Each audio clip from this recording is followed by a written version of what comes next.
गांव से कुछ दूरी पर एक पुराना किला था। इसे लोग शैतान का किला कहते थे। गांव वाले बताते थे कि वहां रात को अजीब अजीब आवाजें आती हैं। लोगों ने कई बार वहां जाने की कोशिश की, लेकिन जो भी गया कभी लौटकर नहीं आया। गांव के युवा वीरेंद्र को इन बातों पर यकीन नहीं था। वह निडर और जिज्ञासु स्वभाव का था। उसने ठान लिया कि वह इस रहस्य का पता लगाएगा। उसने अपने दोस्तों से कहा, लेकिन डर के मारे कोई भी उसके साथ चलने को तैयार नहीं हुआ। एक चांदनी रात वीरेंद्र अकेले किले की ओर चल पड़ा।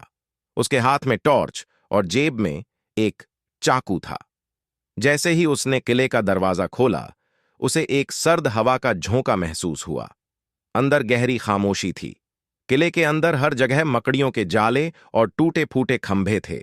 अचानक उसे सीढ़ियों से किसी के चलने की आवाज आई। उसका दिल जोर जोर से धड़कने लगा।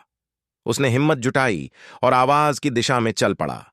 सीढ़ियों के ऊपर एक बड़ा कक्ष था। कक्ष के बीचों बीच एक पुरानी कुर्सी रखी थी और उस पर कोई बैठा हुआ था। वह काले लबादे में लिपटा हुआ था। उसका चेहरा छुपा हुआ था।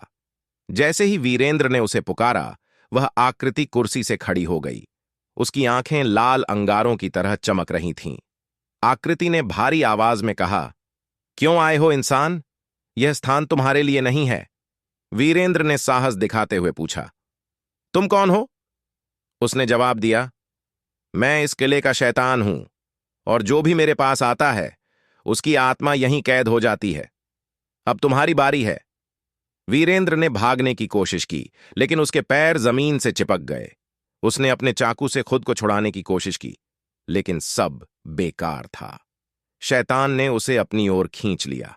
वीरेंद्र ने एक आखिरी चीख मारी और फिर चारों ओर खामोशी छा गई।